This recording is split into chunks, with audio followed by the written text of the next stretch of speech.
Hello and welcome to People's View. I'm Carl Seidel, a four-term representative from Nashua, and we're going to talk about legislative activity, and both at the state level and at the local level.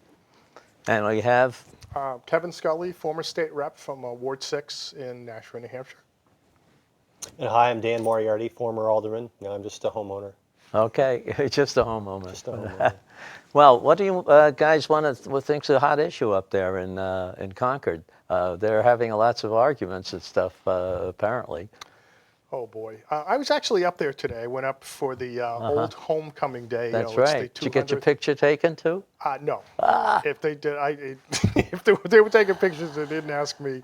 I have a face for radio, so we'll leave it at that. But it was kind of nice to go up there. I mean, Right. 200 years. Right. What a significant milestone for us to have to achieve as a state. It's a beautiful building. It's historic, and it's kind of fun to know that we were part of history up there. So, and I ran into some old friends. Got to talk to one of the state reps, Jess Edwards, who co-sponsored a bill that actually was voted on today. It was the Wayfair legislation. Right. So it's came out. You know how this works. It's you throw everything in. There are amendments. There's the Senate gets involved. The Wayfair, that was the internet sales tax? Yes. The foreign taxing agencies Yeah. being able to reach into New Hampshire.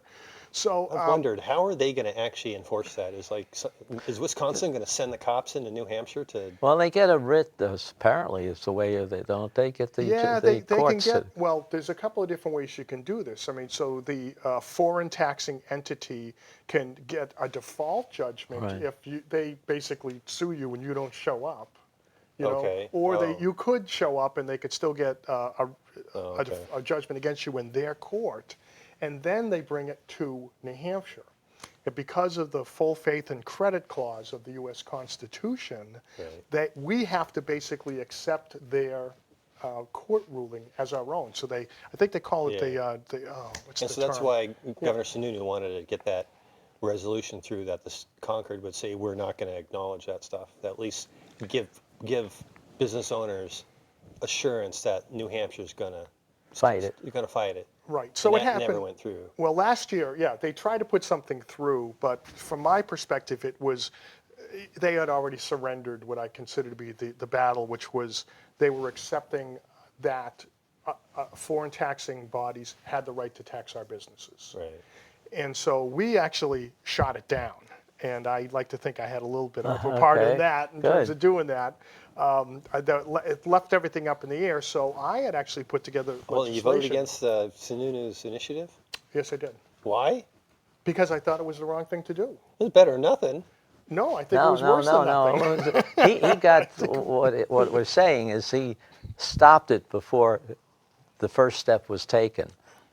Sununu was going to give him the first step, and then block him at the second step in enforcing it. He was accepting at face value that they had the right to come into New Hampshire. Oh, I didn't know that. Oh, yes, Okay. yes. I So didn't hear from that my part. perspective, the most important battle was given up without a shot. Yeah, And then okay, they were putting in all these delaying actions and making it difficult for people to work their way through. But at the end of the day, somebody could work their way through. They laid out a roadmap how to do it. And if they jumped through all of the hoops that the state was setting up to make it difficult, in the end, we are acknowledging the fact that we had to comply, Okay. and for the states to do that. So there were it wasn't just me, but I did get up and speak against it. We shot it down, and then I put together legislation, which I was intending to sponsor myself, but I didn't get reelected. Oh, So okay. somebody else did submit the legislation Ward for 6. me. Ward 6. Well, somebody did submit the legislation for me, and it went through some iterations. At the end of the day, I guess we are, and in some respects, are surrendering and saying that it's a different world now. And as it turns out, we're going into other states and checking the books of New Hampshire businesses to see what they're doing there, and then demanding business profits tax. So Oh, our really? hands aren't totally clean here. Well, at least as clean as I thought they were. Well, the other thing is there were several of the large companies that are here were doing that on that voluntarily. Yeah, and they could. Yeah. I mean, my legislation was very limited, and it just said if you are in a Hampshire-only business, So you're not a multinational corporation. Right. You don't have, shops in 10 other states. If you were just here, what I was basically saying was, wait a second, the transaction happens here. The person was traveling virtually to New Hampshire Yeah. to buy something from you, your New Hampshire business, and we don't charge sales tax, and therefore we don't have to pay it. And if somebody comes in with a demand letter, we would just say they have no standing because the transaction didn't happen Right. in California, it happened here. If Yeah. that makes sense. So that was the Yeah. gist of what I was trying to do. In the end, we had a lot, well, we're getting into a little deeper waters here, but apparently constitutional lawyers showed up and started talking about precedent. And of course, that's one, I think, the most damnable things that Right. we ever allowed to happen was to set up this situation where legal precedent, a decision suddenly becomes the benchmark and everything is then compared to that. It works fine if it's a good decision. It works terribly Yeah. if it's a bad decision because you start building on bad decisions. Yep, So I've run into that in my court case against the city. You get these bad decisions and they use them against you. yes, exactly. So at the end of the day, I think we are acknowledging that businesses can come in and tap New Hampshire businesses on the shoulder. We're still making sure that they have legal rights and claims to do those things. And we're making sure that our businesses don't have to share their confidential client lists with other states or agencies and things like that. So I think it's the best we're going to do. It ended up passing 300 to 25 in the Oh, House. it's not bad. Yeah, so it went through, and I'm sure the governor's going to sign it. I mean, the Senate, it's the governor's going to sign it, and we'll have something. And this, from my perspective, is better than what we had last go-round. Okay. So in that regard, I think at least we have a small victory. No, congratulations on pushing it all the way through. I mean, Yeah, you there have to was. go up and get some people to support that. Yeah, it was a little bittersweet because I would have liked to have been up there myself, talking about it. But again, the voters spoke. Right. Okay, well, anyway, so that's what happens. That. So you got all that. Was there anything else that you get offered for legislation? Well, I mean, the other two. I did actually get 3 pieces of legislation passed up there in my first term, Yeah, which I thought was pretty good. they're very good. So some. Oh, by the way, so people of Nashua, when you open up your last tax bill, I don't know if you noticed or not, but there's a little line in there that says the interest that you have to pay if you're late on your payments. It used to be 12%. I got to lower it to 8. There Oh you yeah, go. oh yeah, it was pretty high. crazy high, and that was a battle royale because none of the The cities and IRS towns. doesn't do that. It's not that's the IRS. Well, IRS is. If ev- you're every, late, they ev- charge you every like, city in town was against it because that was a big source of income Right. for Oh, them. it was grab. huge Yeah. lobby against it. Oh my Yeah. God, Money grab. it was just amazing how everybody lined up. Expendable. But nobody mentioned how much it was, did they? How much?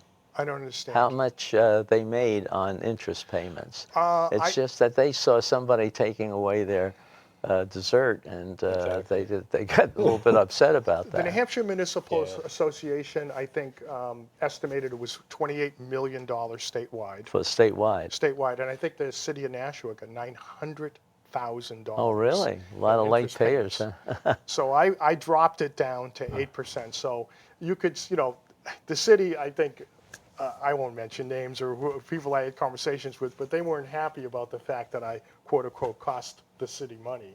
Yeah. But from my perspective, Big spenders, it was, downshifting costs. it was spend- never. Just stop spending. It was It's never never their this. money, and they should never have been Exactly. counting on it coming in. I mean, if Right. everybody paid their taxes on time, would the budget suddenly have a shortfall? You Right. can't count on that, and they Right. never should have.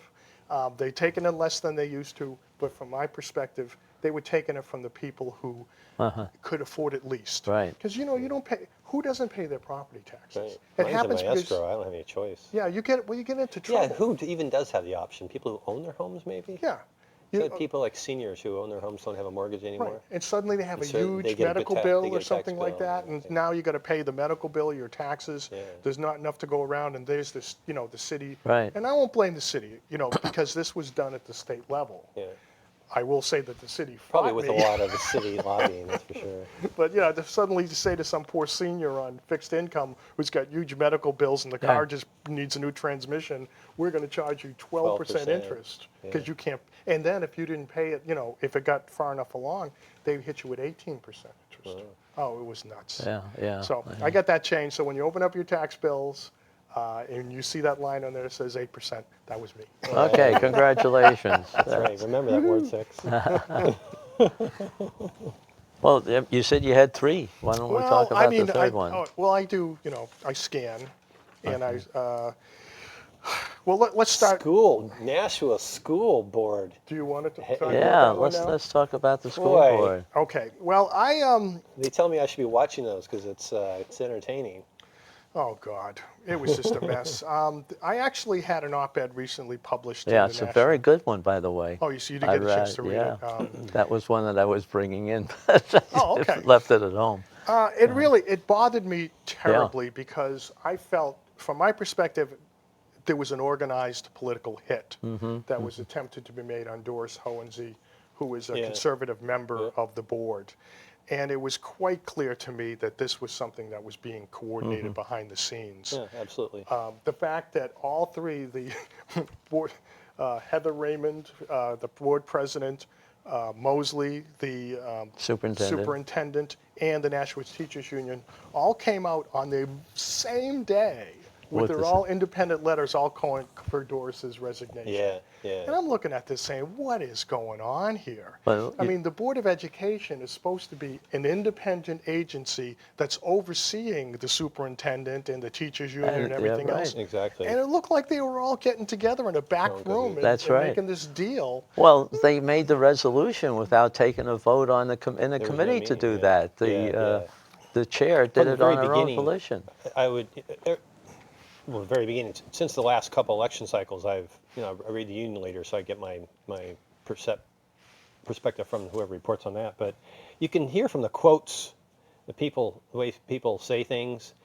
On the board of aldermen when I was there, and we had a lot of times when it was pretty contentious, but it was respectful. I mean, as tense as things got, and Brian McCarthy did a good job of keeping things under control for the most part, as far as perception and comments.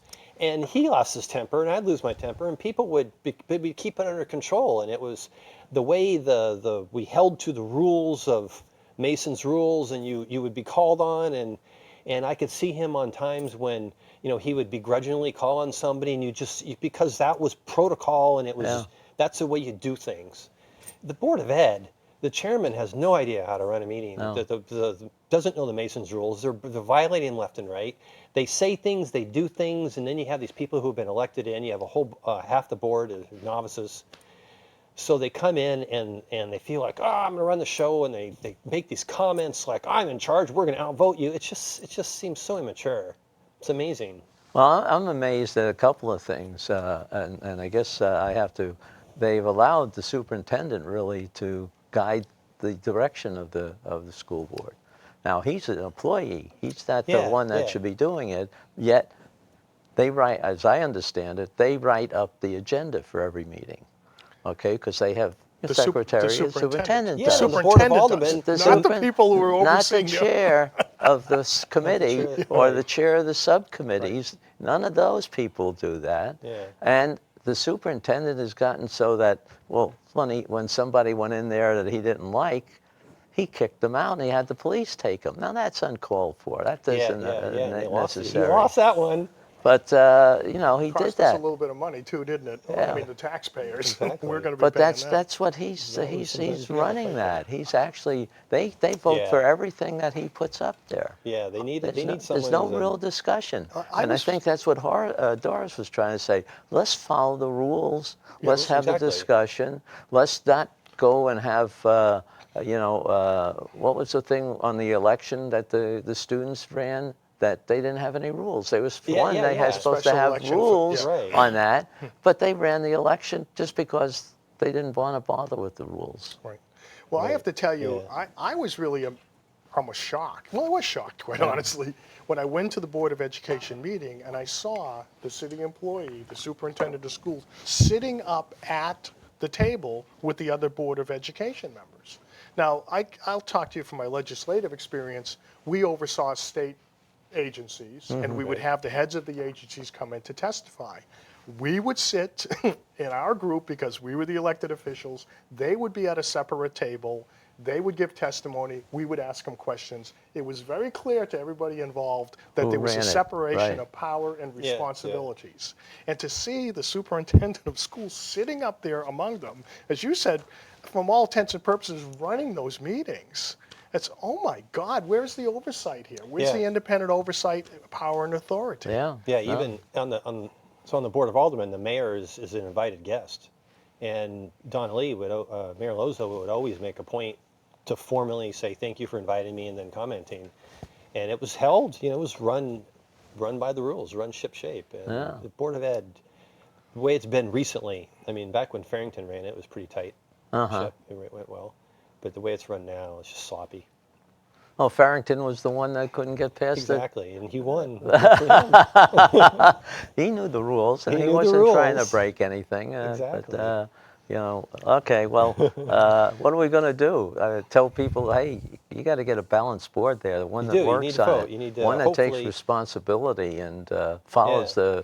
the rules of an operation of the Board of Education. We, Yeah, we need yeah. people who are willing to retake the oversight responsibility of that board to make sure that our school systems are being run well, efficiently, and cost effectively. I just don't get the sense by that the we book. have that right now. And have a meeting. If you want to tell somebody, if they don't like Doris, then have a meeting Yeah. and somebody put their hand up and on camera, on record, make a motion and vote on it. Yeah. Ultimately, they got the votes, they can do what they want anyway. But anyway, she's a public. That's the irony of this. You can't. Well, they can't fire her. You can't get rid They of her. can censor her, but they can't Censor her. fire What does that her. mean? Oh, you're a bad person. Yeah. Fine, now let's move on. Yeah, that's right. That's all they can But do. they have to move on, and They they, don't have understand to. They that. have to give her voice. She doesn't lose a voice in that. Well, what Or- bothered, Exactly. what bothered Yeah. me is, again, I mean, I know what she's been accused of. Yeah. It's ludicrous. It's actually ludicrous. They could never bring this into a court of law. They would be laughed out of a court of law if they tried to say that she actually Right. is guilty of any wrongdoing. Right. They're trying to destroy her in the court of public opinion Yeah. by all getting together and piling on and going after her. And I got to tell you, folks, this is dangerous. This is dangerous because what they're trying, you need people who are going to ask hard questions, and instead of just saying yes to everything and just agreeing to everything, because that takes you down a very bad road very quickly. Yeah. And they want her off that board because she's one of those people that will ask the appropriate questions. Yeah, she'll ask. They don't want anybody asking questions. And so then you get back to what's the root issue? It's some Facebook. So first Right. of all, if you're on Facebook, it's public. Yeah. The just the idea that anybody could, the superintendent could get up and say, you took a Facebook post and made it public. That's the most absurd statement on earth. Right. It is by definition public. If you don't want people to take your posts, stay off Facebook, students. Well, I thought that's what they always did because some of them put, other types of postings on public things, which they tell the kids, "Hey guys, remember this is Right. She posts available it, to and the then they world." move around, and then Doris gets bashed for reposting it, and she wasn't even the first person to repost it. Yeah. She's like the third. Actually, something similar happened up in Manchester. Oh, really? When there was a student who wrote an editorial that was published in I think it was a student newspaper, and was criticizing the Board of Ed. They don't call it the Board of Ed. It's Board of School. Was criticizing them for doing certain things. So the chairman, or at least one of the conservative members on the Manchester Board of Ed, sent a rebuttal to her email, which was public, and was very formal, responding to a public letter, publicly using a public email. And they bashed the heck out of him and saying, you shouldn't talk to this student. Well, the student wrote started a it. public letter, for goodness sakes. If you don't want to be public, then don't be public. It's just, so the whole If you thing that can't- the Democrats are attacking Doris on just has no legs. Right. Well, again, if enough people start saying the same thing loudly enough and in unison, like it's, the old saying is you tell a lie Right, long enough enough. times, it takes on Right. a truth of its own. And I Yeah. think that's exactly what they're trying to do here. And I think it's a little scary, Yeah. for them to do Definitely. this. And The I newspaper can spin it, certainly. I don't think that we should allow them, we cannot let them win with this kind of behavior because it just encourages more and they're going to beat reasonable people out of the public sphere. I mean, after all, you don't make any, hell of a lot of money doing this. You're really You don't, taking a yeah. lot of your time. Any It's a power trip board, by some people. yeah. Well, I think again, too, what it is, they're trying to make the public realm so toxic that a regular person's going to look at this and say, something, this is not worth it. I'm not putting myself through this. Yeah. I'm not putting my family Yeah, through this. Go ahead. But again, the folks that are using these tactics are also the ones who are going to take the power that we cede to them and misuse it. I think that's what all it is. It's power. It's control. It is. It takes a certain amount of willpower and patience to be in that public forum and bite your tongue and follow the rules. And when you have someone who just doesn't have the maturity to be able to just stay in your lane, but instead let the power, I'm the chairman or I'm whatever, I'm elected, I can do this because I can. It's just not the type of person that you want on the board. And Well, we're seeing too much of that, I think, all over, not only on our local situations, but the state and the federal government, too. Yes. The committee chairs are getting to be more powerful than they should be, and some of our other elected officials are just as bad. Anyway, Yep. let's move on to something. Anything more happy, or do we have another discussion? Maybe I have some good news. I don't know. Go I'll ahead. jump in. You got anything? Well, we're still waiting to find out whether the Supreme Court's going to finally rule the way Oh, yeah. that it should have been. So, just in case everybody doesn't already know, so several years ago, the Board of Aldermen, won my last term, they violated a couple rules of procedure and the charter. Specifically, there was a clause in the charter that they ignored in order to violate the spending cap, in order to spend too much money. It's a procedural thing and mathematics thing. So I'm looking at this, I'm a math guy, and I can read it, and it's just the logic, Boolean logic, if you're an engineer, just the logic of it, if I do my own taxes, and doing taxes, you just read Yeah. A and you add A plus B and you go to this line, and that's the charter is the same way. It's very simple. It's not legalese. You can read it. And I'm like, this is just strictly violating the rule of the charter. It's beyond me that they're. So I sued the city in court, and we had a solid case. And ultimately, we lost. We actually didn't lose. It was a tie because they said we didn't have standing to rule Right. it. And the way the logic was done, the judge took a position that not even the city itself took. At no point in the court case on Spring Street did either side take a position that this judge took in order to throw the case out. And he ignored some obvious case law that superseded what he had said, because I hear there's actually a clerk down on Spring Street that's been there way too long that is very liberal and writes these things up. And so he went out of his way to do some research to arrive at a conclusion. So the problem is, so I'm reading this 20-page thing, following through, and go, that's not true, but you can't tell a judge you're wrong, because like the judge is the final say. So I had, of course, at that point, I'd run out of energy and money. I'd already spent thousands of dollars on this court case to end up being a tie. And so Fred T. Boom went ahead and got one of the best lawyers in the state, former Supreme Court justice, and brought it to the Supreme Court. And they simplified it, and I read the summary, and it sounds like a no-brainer to me. So hopefully they'll rule. But what's the best case we can assume, the best we can hope for is that they'll just reinstate The cap. the cap as is. The original grievance that we had, the original damages, in order to get those, we would have to go back Right. to Spring Street and have Judge Temple retry it, which I'm not going to do. but I'm hopeful that they'll at least Set a will be precedent vindicated. there. Will at least be vindicated that they'll say the law is correct. The charter, Nashua charter, Does allow is it. sound. Yeah.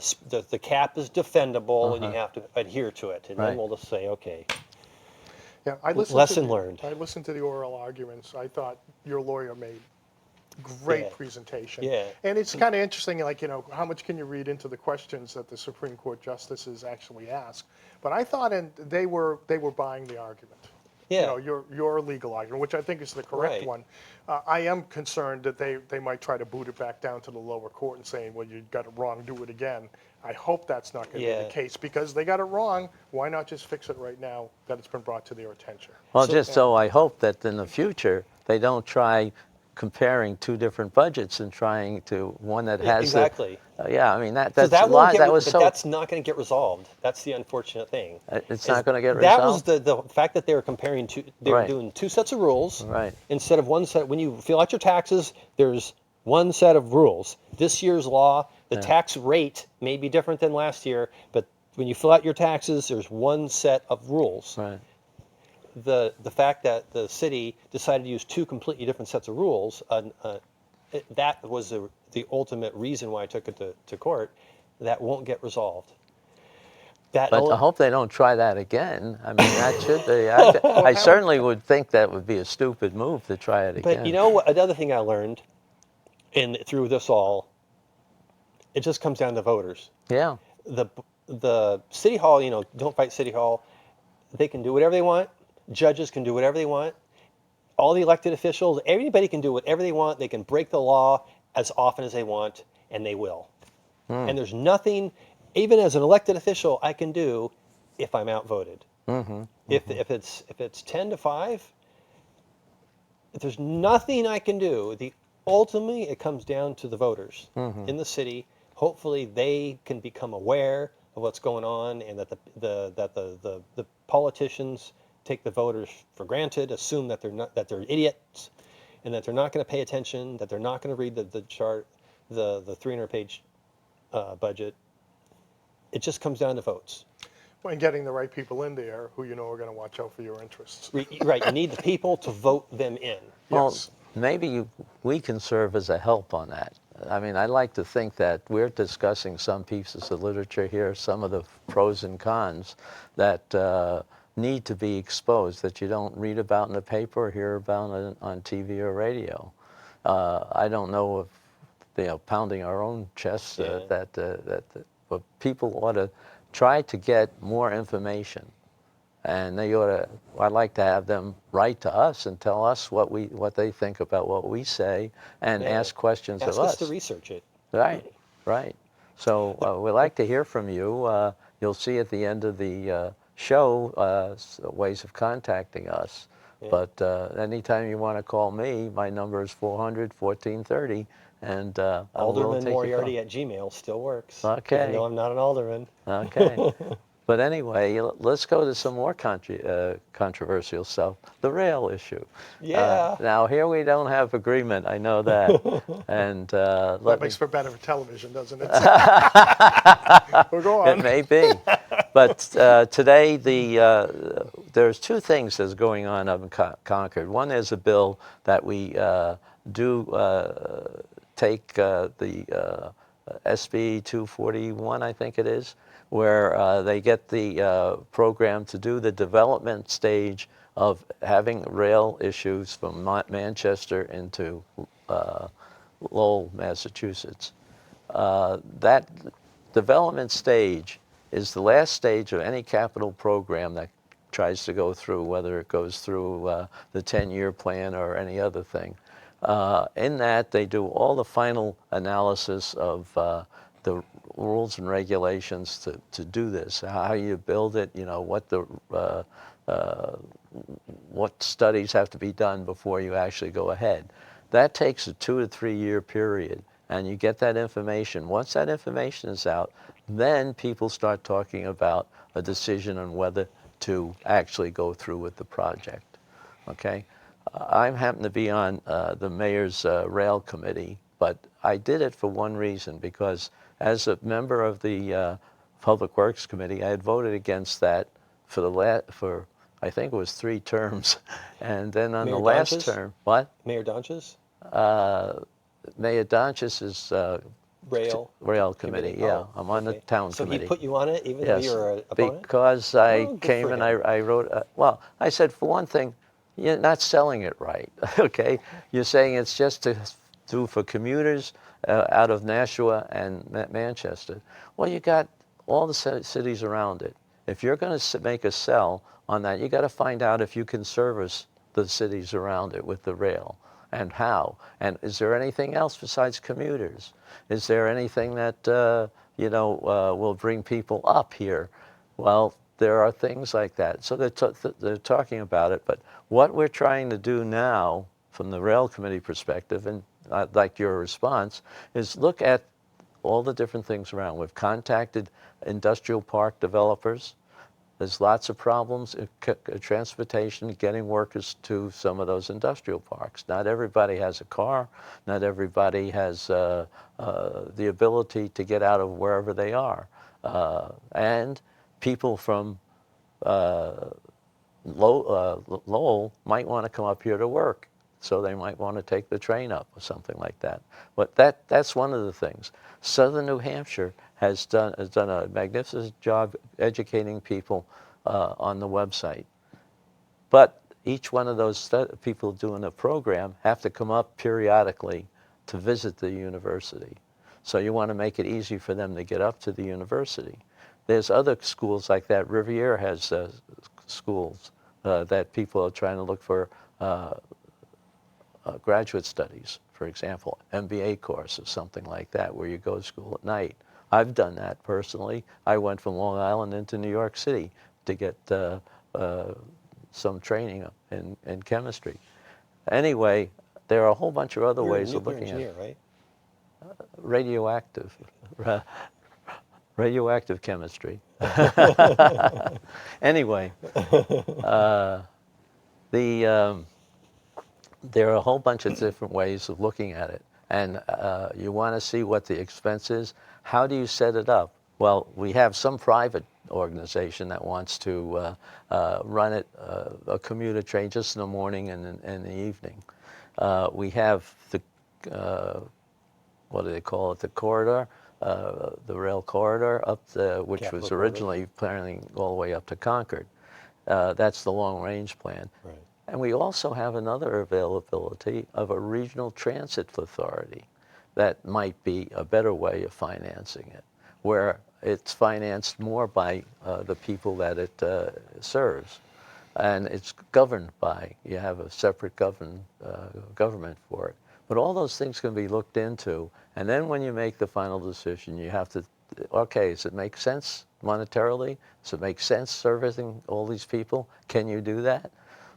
Everybody? Well, you have 2 opinions. I think. What happened- And the 'cause answer is no. well, What You happened to can't. the first group you met?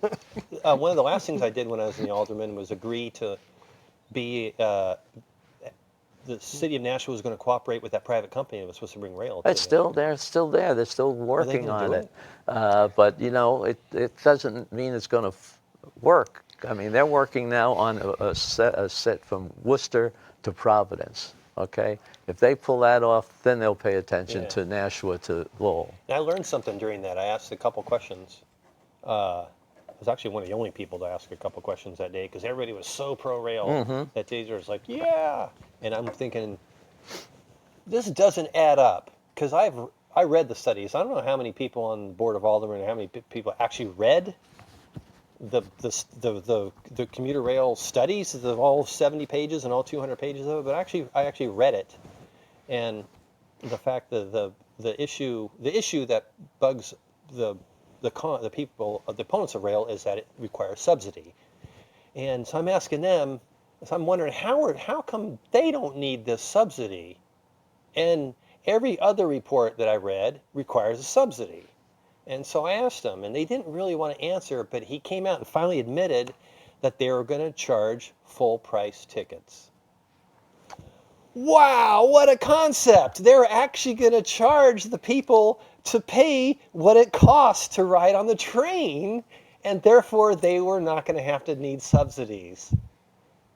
I thought, well, if the Capitol Corridor, if the Democrats all over Concord, if all the pro-rail people in New Hampshire would just simply charge people what it costs, then they won't have to make the taxpayers pay for it. Well, I kind Why of don't they do that? And I think I know why they don't want to do that, because it's well, basically well, subsidized there are, transportation. but there's a lot of things that happened since those early things, and I agree with you. It was kind of silly because some of those people on the rail committee at the time were running around Concord with little railroad hats on.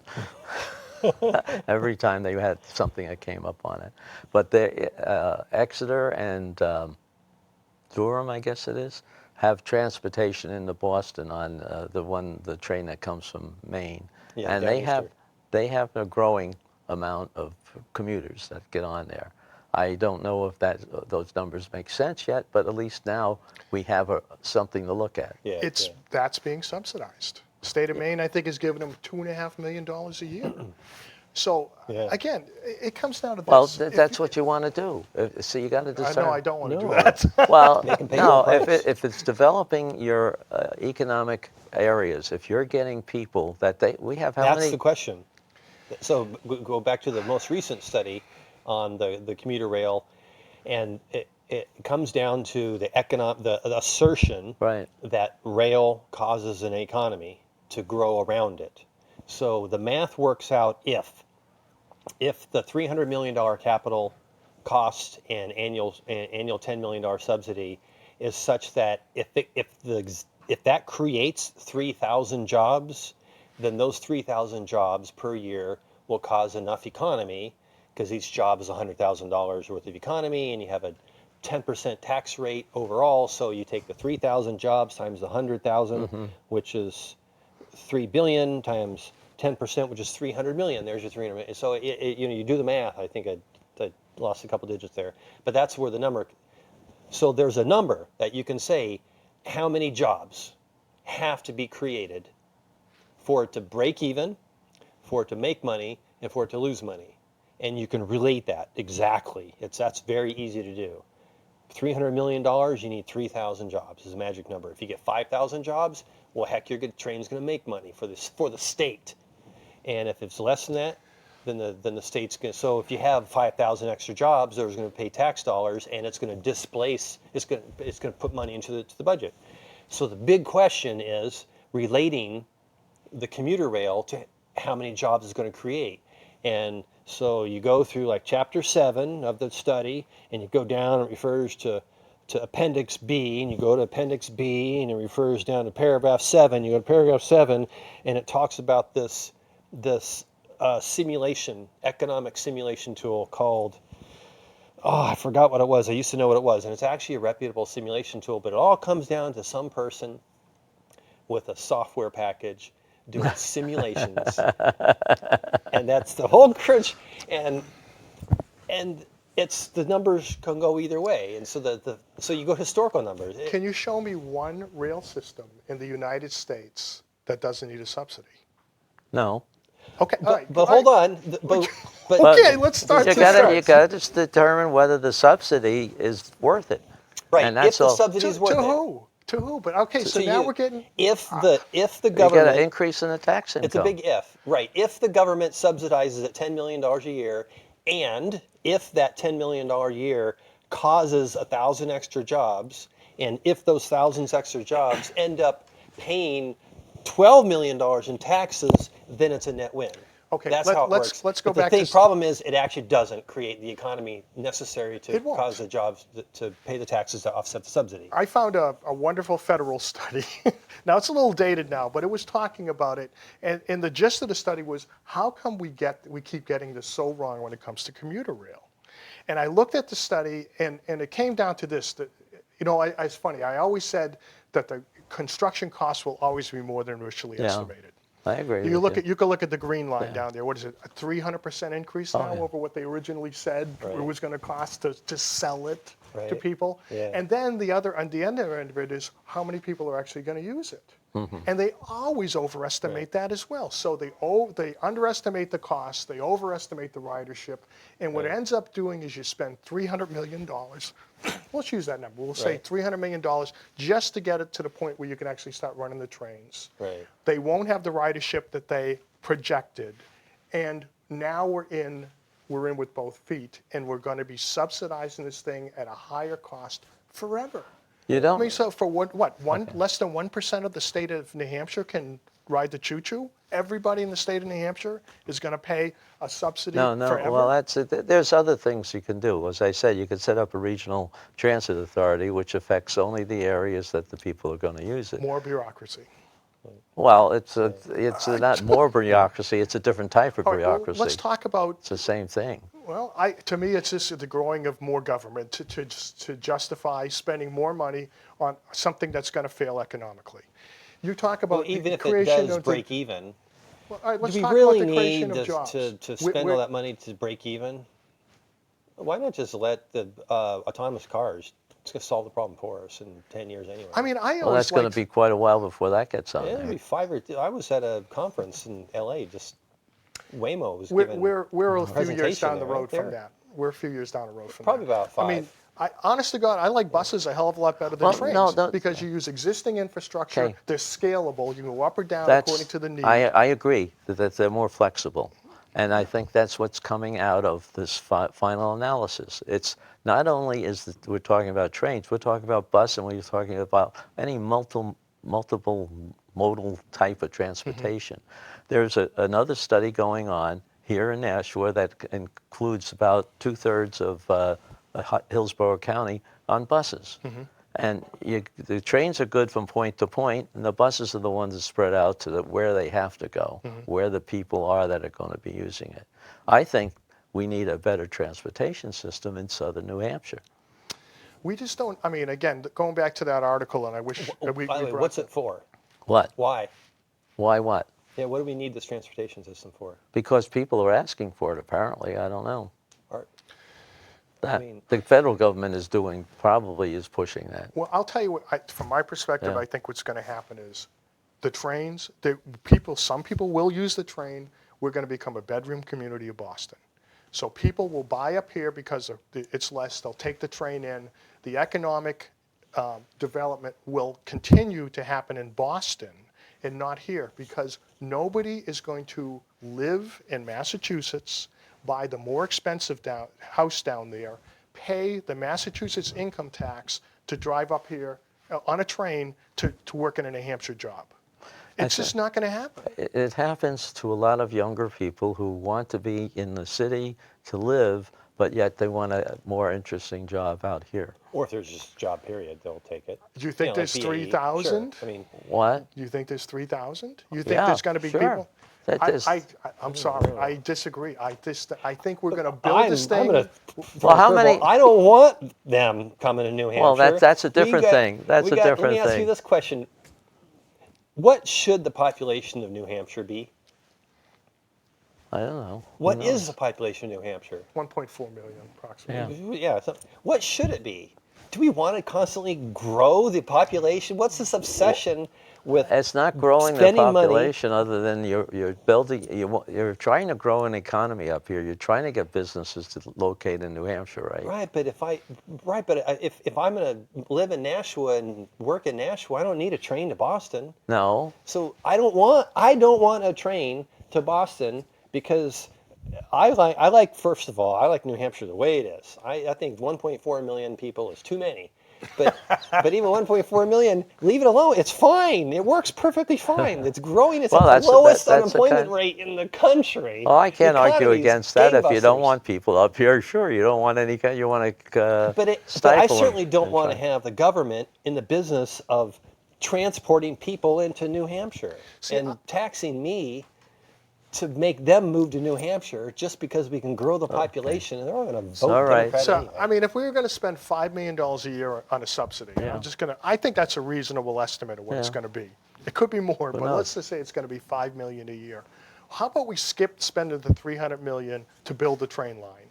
take the $5 million a year and use that to fund seed companies up here in New Hampshire where we grow the businesses here rather than simply spending all Or that just money to don't be spend another it. bedroom. Well, but I'm saying at least, the nice thing about my plan is that at some point, if it's not working, you can just stop. Yeah. And that money's spent, but you don't have a $300 million white elephant that you're never Yeah. going to be able Well, to sell to first of anybody all, else. we'll get into that too. That you actually, let me just take a slightly different example.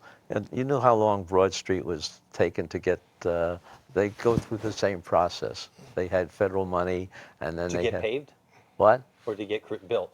The Broad Street Oh, Broad Street Parkway? Parkway. Oh, okay. Okay, how long it was. And when they Yeah. finally got around to it, Look at how many people drive on it. when they Like finally two. got, no, there's a lot of people that use it now.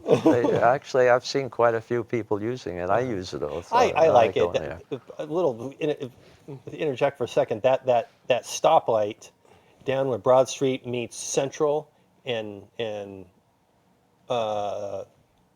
Pine Street. Yeah, That stoplight, we need to get rid of that stoplight. But that intersection was configured. If you're coming from downtown, Yeah. everybody on TV, but remember, if you're coming from downtown and you're going to go towards exit 5, yeah. if you want to turn on the Broad Street Parkway, there's 2 right turn lanes, right? Mm-hmm. And there's only 1 straight ahead lane.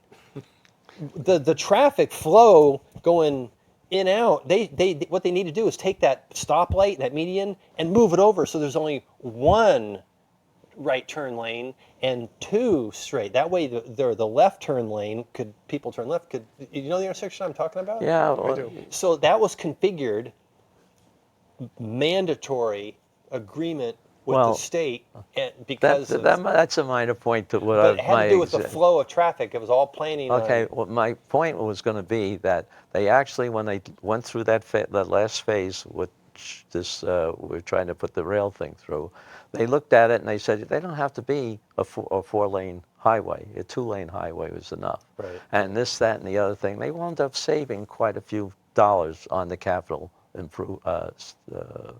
what Yeah, they yeah. had to pay out Yeah. to build it. Yeah. Okay. And what I'm thinking is that I think they may find the same thing because some of that stuff originally was for the higher speed track. Okay. And what they can look at now is also, for example, there's a part between Rochester and Ossipee that was reinforced just to carry heavier loads so that there's freight a problem there that they can look at and see whether there's a need for improving the rail for freight, heavier freight. But 40 miles an hour, I think, is going to be what the train is, not 70 miles an hour, Right. which I think was the original plan. well, right now you can't even go 40. No, right. because No, the you're going to tracks are in have to such improve disrepair. the tracks, but it didn't take that much to improve the tracks between Rochester and Ossipee.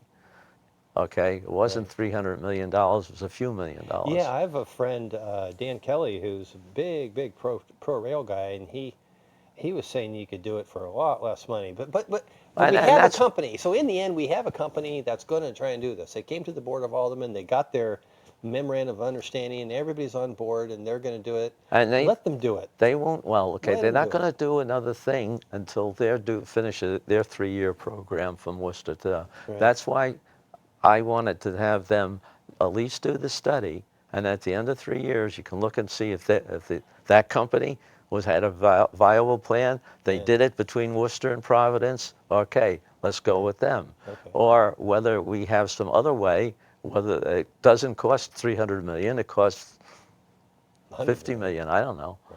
It didn't cost 50 million to do it from Rochester to Ossipee, and they have all sorts of Yeah. better what do you call it, ties and rail over there. It didn't take that much, and that's all I think it's worth doing because I still feel that you have to look at what you're going to do here. I've lived through it when it moved on Long Island. I lived through it in Texas. There's a whole bunch of other places that have been using rail effectively. And and downtown Boston. and you I mean, have to give look them at- credit. The city. well, and in that's New what York they're City doing and now. Boston and Boston Washington is D.C. they have the population but they have a density, massive the population. population density to at least, Exactly. justify some kind of mass transit. We don't have it up here. I mean, we're not even close. Well, But even if you get the train, you still got to drive to it, and then you got to get to your work. oh So yeah, yeah. it It has will to, end it's a up being coordination. quicker to just drive and deal with traffic.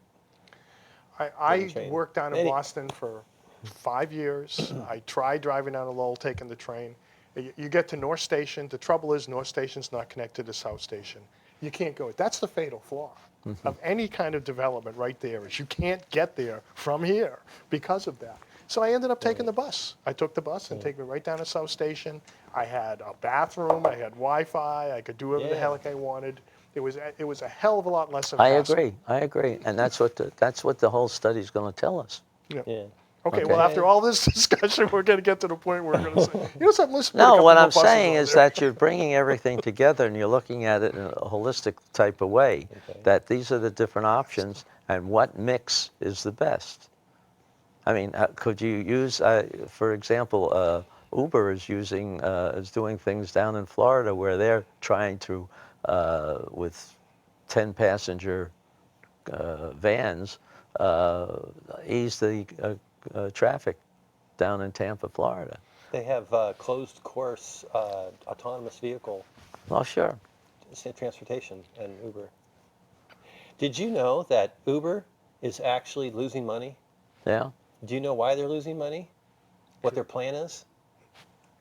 Uber's plan is they're going to lose money because in a few years, they're not going to have drivers anymore. The whole business case of Uber relies on driverless vehicles. They are pouring so much money into driverless vehicles. I'm telling you, it's going to happen sooner than you think.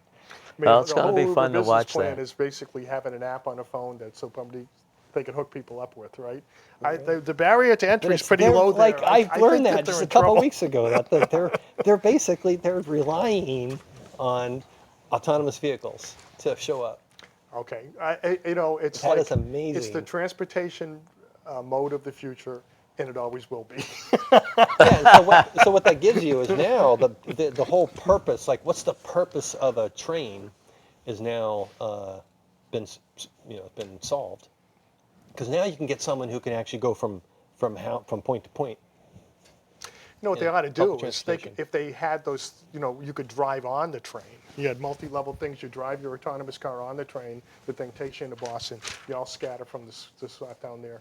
Now we're talking. There you go. Because then you Oh, have you your just- car to get well, to you where just- you need to go when You you just get have there. a lane. It's called a have a traffic it's called jam a down there. express lane on the highway. Is what that's called. I want a multi-level Called express lane. express lane with high occupancy vehicle lane. That's Oh, what that's gosh. called. I'm going to be driving my Pontiac Le Mans with a carburetor and cruising along. These stupid computer programmed cars are going to be. It's bad enough commuting with people cutting me off. I'm going to be fighting computers. I'm like, I'm going to be outmaneuvered by a freaking computer. By Hal. Well, you invest in computer companies. So. Do you want to even talk about this? Go one? on, what? All right, this You was got 4 minutes. Yeah, we got 4 minutes. We'll talk quickly. The court says state education funding is unconstitutional. How about Again? that? That I again. thought that's how. Again. What's Well, his it's name? use the executive same counselor. court, didn't you? Oh my God! The same court that's I mean, over on the west were side. Were you in the state legislature when this whole thing No, came up with it Croydon? had finished. It finished by the Claremont time I case? got there. It- Yeah. at Volinsky, Claremont, Andrew thank you. Volinsky? Yeah, we should have just told the court to fry ice right then Yeah, and said I we're agree with not you. getting in this business. But now, so suddenly it became a constitutional It's right. just a money that the grab sta- by well, yeah. the school Well, now systems. apparently, so we were giving everybody always a money grab. $3,600. Peterborough, Conocook Valley School District sues saying it's not enough. So now the judge has said $10,000 per student is the constitutional amount. $10,000. I don't remember seeing that number in the Constitution. This guy pulls it out of there, so that's the That's the constitutional amount. constitutional amount. So And this is gonna. What's so, adequate? It's a lot different than. what's adequate? The number one school in New Hampshire. Do you know what that is? Academy for Science and Design. Yeah. The Academy for Science and Design is the top school in New Hampshire. It's one of the top in the country. They survive on $5,000 a year per student. And Well, they pay there's taxes the on their They facility. pay taxes on the building because the stupid board of Aldermen of Nashua refused. I voted yes, refuse to give them a break. So they're making they got the top school Yeah. in the top Have you 10 been in the out country there? for half Oh, what that go judge there. says is adequacy. Yeah. Go out there. The students really enjoy that They love school. it. It's a shoestring budget. It's Yeah. Okay, well, that's the benchmark for the adequate amount. Everybody gets 5,000. Everybody gets 5,000. We're done. But you know what's going to happen? So the budget in the city of Nashua, it's the school's $147 million a year, or more if you include other things.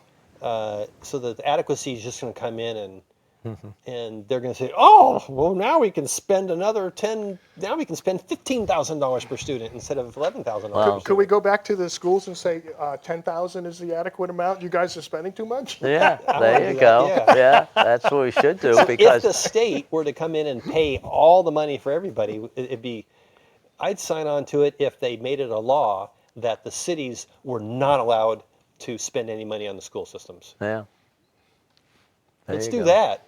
Yeah. Have the entire school system funded from the state, and no more union contract negotiations, none of that stuff. Yeah, I bet everybody's going to love that one. How about we just give everybody a $10,000 check and say, take care of your own kid? There you go. Because that way, I mean, all the private schools will spring up. We have private industry again, as you said. We have no unions, no union contracts. And at the end of the day, everybody has school choice. Right. There we All right, go. I think we got a couple of viable plans here we could flesh And- out. That are just as And don't worry about religious schools. Oh yeah. Can't give them any money either. Even though there's I am the product of Catholic school education. Yeah. And I think, that my parents sacrificed to make sure Sure. that I did I both. got a good I was- education. I was public And- and private. I did both. So my kids, we sent them to Catholic school as well. We paid for it, because we wanted Yeah. to make sure they got a good education. They're Yep. doing quite well. Matter of fact, my daughter just graduated ULO, summa cum laude, Oh, very good. chemical engineering. Oh, that's really? one of the toughest. Yeah. Yeah. I get those wrong. Is What it you gonna do? Magna cum laude? I think it's Magna, right? It's Cum laude. 3.5. 3.5? All right. I don't know what She it did. was, but there's 3 levels. I know. Yeah. Cum laude, magna, and summa. Yeah, so I'm pretty proud of her. Good. For doing Yeah. that. What you going to be doing now? Not she has to go work, or is she going to graduate school? I You're well, I taking don't want credit I don't for want her to jinx her, GPA? but I think she's got a really good job offer with You're the taking company. credit for her GPA? Oh no, no. she got my looks and my wife's brains. Oh, okay. Actually, it's the other way around. Okay. Well, thank you very much. I think we had an interesting time. Yeah. Oh shoot! It's the Yeah, end. look at that. It's the end. we And managed thank to you fill for it out. tuning in. Please feel free to come to the Republican Committee. It's the second Thursday of every month at the Marriott Hotel.